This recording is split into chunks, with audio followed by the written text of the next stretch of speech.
Hi all, I have another very instructive positional game to show you today. Leela against Stockfish. This is in round 24. So TSAC season 15 super final. E4 from Leela. The opening book given is the Ruy Lopez, the classic Ruy Lopez. And it's actually, we enter into pretty soon the Karpov variation. The Karpov variation is in the critical position coming up here. Black playing knight d7, Karpov Zaitsev. So we have knight fd7. Leela plays knight f1. We have knight a5, bishop c2, c5, d5. And you'll notice this structure looks a little bit like a modern Benoni structure, except the bishop isn't fianchettoed. Black has a pawn majority on the queen side potentially. The semi-open e-file perks. So these are shared perks with the Benoni. White has the potential, one might think, if it was like Benoni, to play for e5 later. But yeah, that takes some doing here to prepare something with the e5 break.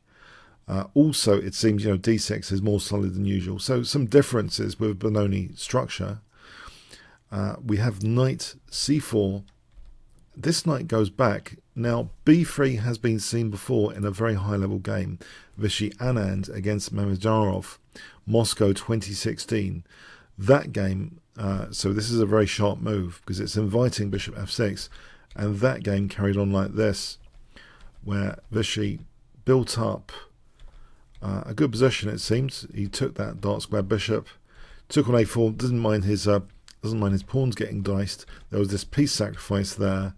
It's a very violent play by Mamedov, but eventually Vishy managed to get rid of the significant counterplay past a pawn there, and Vishy Anand managed to drive this home. A few more moves after this, and he drove it home. Let's have a quick flick through, just to get a sort of an idea of grandmaster level of this line. One idea anyway. So he was a piece up after, obviously, and now he it was resigned here. So that game, instead of knight 3 h2, we had b3 in that game with Vishy Anand with white. So in this game, knight 3 h2, this does have some interest to it. For example, knight g4 is going to be interesting. It's not allowing the exchange of knights that easily if a knight gets to e5. We have knight ce5. On bishop f6 here, you might ask that as a question based on the stem game. Rook b1, say bishop g5. It seems this is perfectly okay for white. So knight ce5, f4, knight g6, knight g4, a5. It's pointless just kicking this knight. It's just creating a more vulnerable g5 square. If this knight was kicked, it just goes back. h5 is hit. If it goes there, then the knight just plants itself back. It's pointless. So we have a5. But on the other hand, these pawn movements on the queen side could, by the same token, have some controversy around it if there's a weakened pawn later. Maybe it seems nice to sort of gain space for the sake of gaining space, but a downside later is it could result in a weak pawn or two. So bishop e3, we have a4. This is the issue. How Stockfish is programming to gain space is a bit of a double-edged sword if it results in potentially targetable pawns or underminable, which could lead to an isolated pawn, which could lead to a loss of a pawn, and disaster would happen. But let's see, knight g3, knight f6, knight goes back, knight d7, bishop d3 hitting b5. Bishop a6.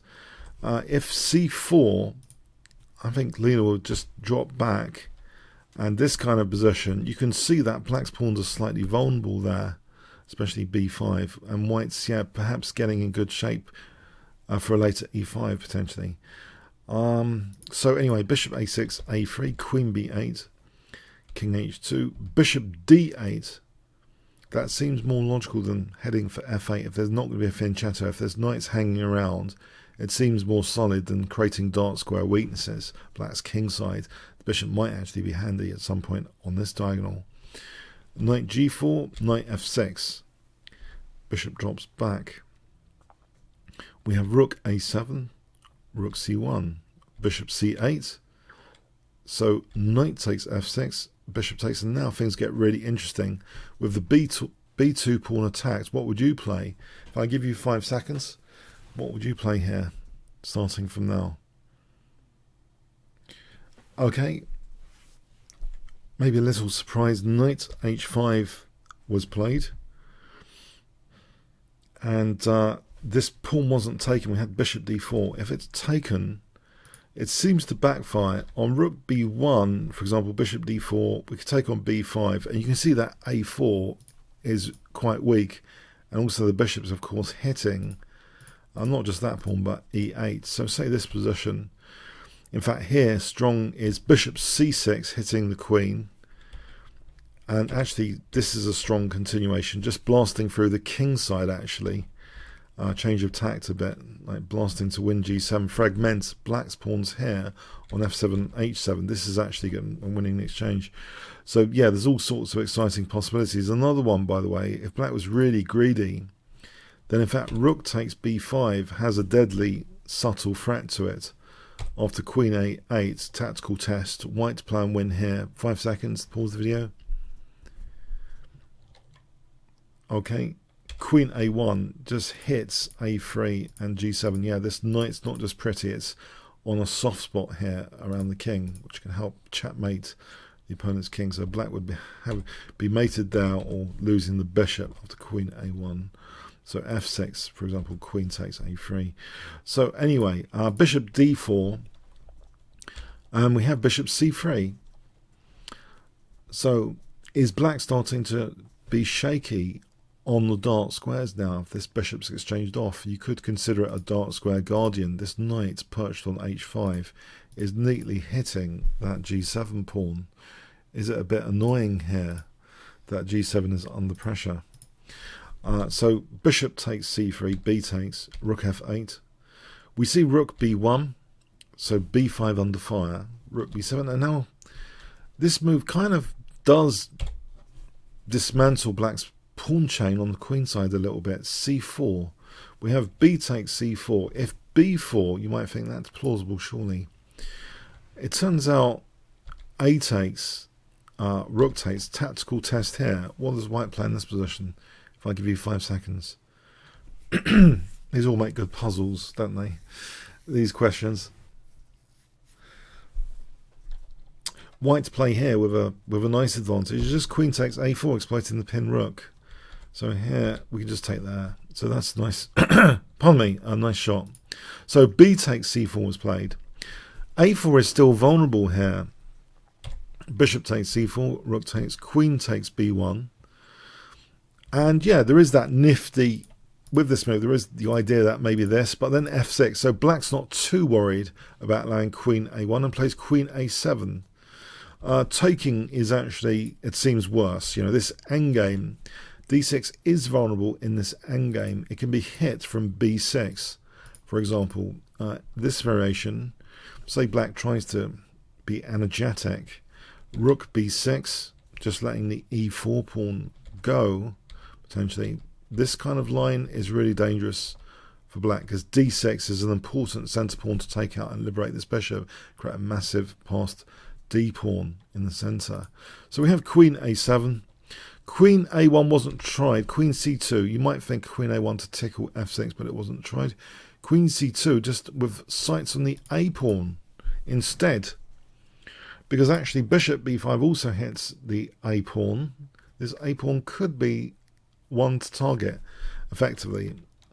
Well, that's what Leela placed her bets on. King h1, bishop d3, and in fact, in advance of this continual threat of queen b2 or queen c3, which hits g7, black did kind of the defensive move rook g8, which defends g7, but it seems pretty passive. Is the fish out of water here or not? Yes, we've got a new special effects department.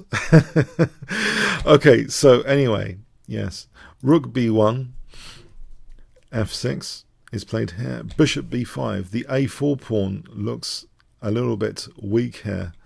f5 is played. On rook f8, you know, just taking the a pawn, yeah, that's fine. Yeah, so this a pawn looks as though black wants to create some counterplay on this side of the board. So Leela goes in for this. E takes f5, knight h4, knight g3, queen f7. So black's really trying to get this pawn back with some interest. And instead of going for the a4 pawn now, Leela actually holds on to this one instead of going for that fresh new pawn. Mind you, that is a skewer potentially with bishop takes f5, is it not? If white took on a4, bishop takes f5 looks pretty good. Okay, so we have bishop d3. Mind you, yeah, knight takes. Okay, anyway, bishop d3 was played. So preferring to just protect that rather than take on a4. Bishop b7.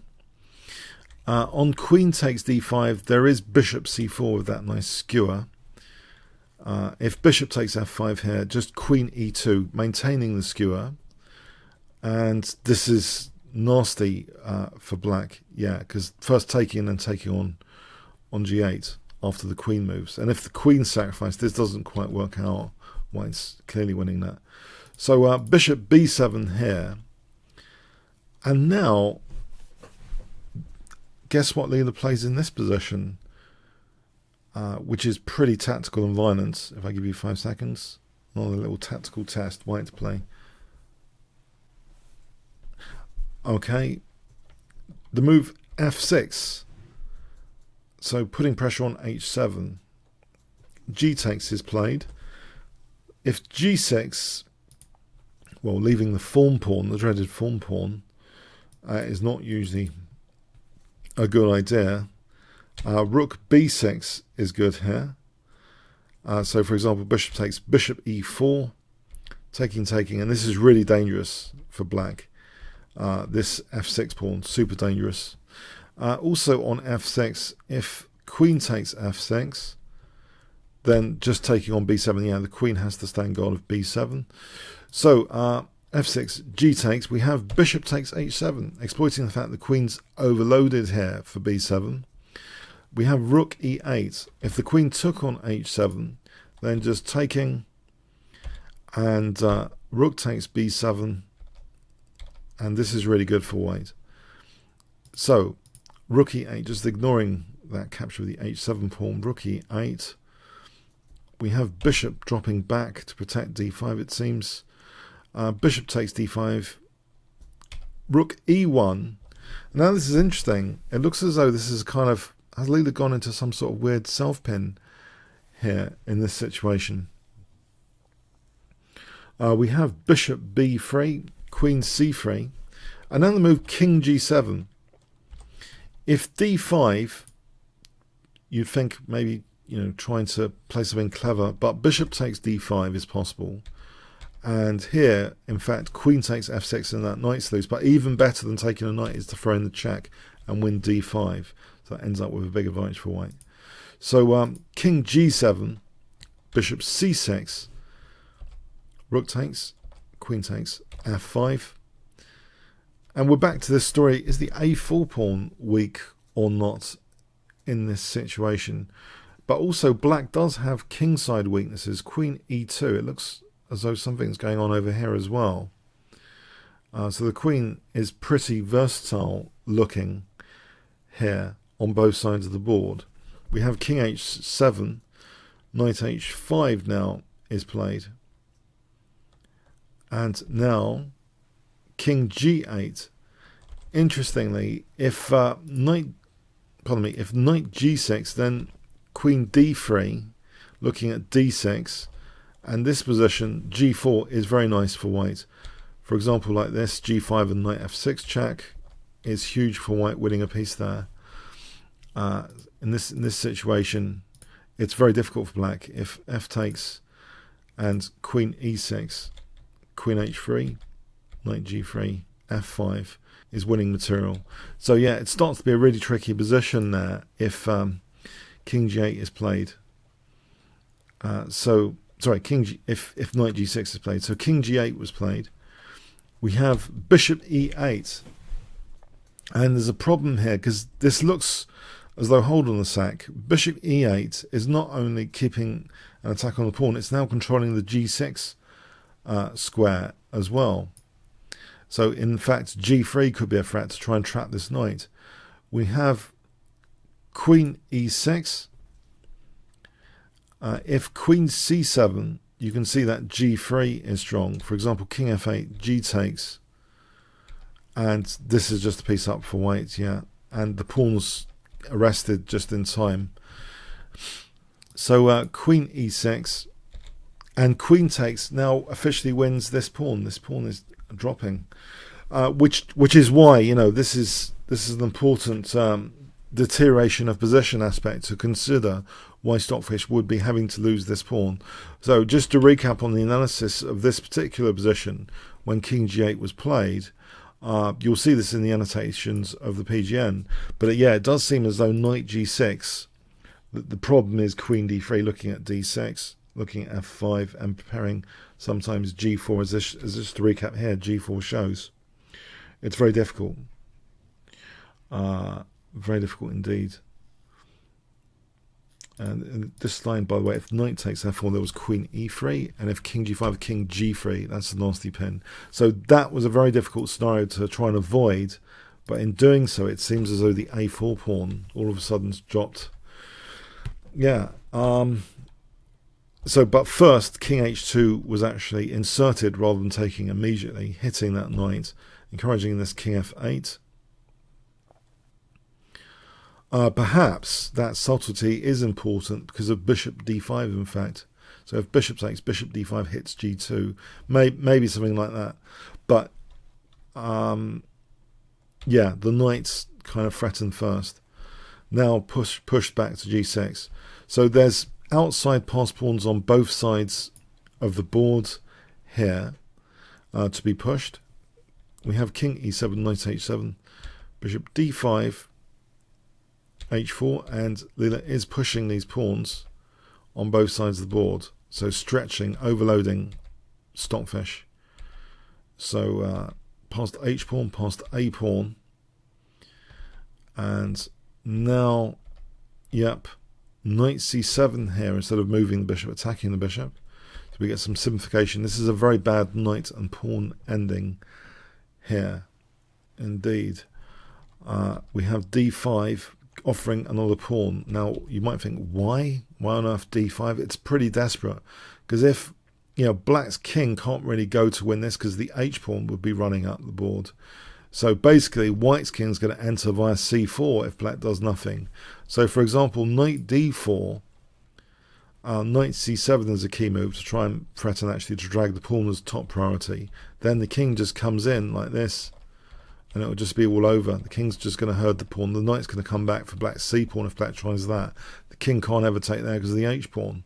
So it's all over there. So this is just pure desperation, losing another pawn. Yeah, it's as though Stockfish has been ground down on both sides of the board, and here the game was resigned.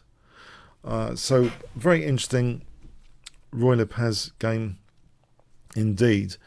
I think Karpov will be proud from the white perspective of how it was played in a kind of riskless accumulation of advantages manner. If you enjoyed this game video, please click on the top left box, which should appear shortly, to become a member at chessmold.net. Play against other YouTubers. You can also test yourself on the variations covered in this and other games from the improved menu, the puzzle box option, which has a link to the annotated game. Comments, questions, like, shares, appreciated. Okay. And also with that notification bell. Thanks very much. Okay, puzzle book addendum, quick puzzle tests. So here, this would be a bad move. White just plays knight h2 and then just puts the knight back. All black's done is just weaken itself a bit more. Okay, so here white play for a clear advantage. I think just dropping the bishop back and just playing b3 leaves white with clear advantage. Here, we just take on b5 and then queen a1 double attacks a3 and g7. If black's not careful, gets mated If black is careful, just loses a piece instead. With f6, we just take there, as mentioned. So these are the more concrete aspects of this game. Here, there's a concrete aspect here with the pinned rook. We just take here, and that's winning a pawn. Thanks very much. Clear advantage. Here, I think with the f4 pawn protected, didn't we just take there? Yep. No worries about f4 there. Here, I think we skewer. And on this move, I think we keep the skewer, maintain the skewer. And then if black has to sacrifice the queen, it's not much compensation there. White to play for a clear advantage here is the bishop's dropped in there, and the weakness of the last move. In that variation, if not, just take here, then take here. That's very nice. What to play here? I think maybe rook d7 looks strong. Looks stronger actually than rook b6, because there's on rook b6 rook d8. Is it rook d7? No, rook b6. Oh, actually, with the idea of knight e4 perhaps. Yeah, maybe that's a little bit. Okay, here there's a nice pin to invoke, and then king g3 to celebrate that pin. And the last puzzle to exercise our variations understanding a little bit. Here in this line g3, I think was trapping the knight or not. Nope. King g3, king g3 back. That might be check. King g3 stops any knight f3 check. Check. Getting black to play. Getting this wrong. Does white just take on a4? All right. If bishop d5, there's knight f6, forking bishop and rook. So there's no time for bishop d5. Now instead of g3, in fact, evict the knight. Surely is it with king g3 here? No, we can play g3. Nope. Hint, bishop c6. Okay, that stops any nonsense with black playing bishop d5 and guides the pawn. Okay, nice positional move. All right, yeah, check out this puzzle book, and also there's other puzzle books. One notable puzzle book I've added earlier today is a huge one, Mikhail Tal Sacrifices and Nice Game Finishes. So this is throughout his career. It will show the age. If you're a fan of Mikhail Tal, you might like this one. Going through the nice game finishes, and they've been computer checked, these game finishes, so it's where he played quite clinically. So check that out. So that's Mikhail Tal Sacrifices and Nice Game Finishes. This is all at chessworld.net, the improved menu, the puzzle books. Okay, hope you have fun with that as well. Thanks very much.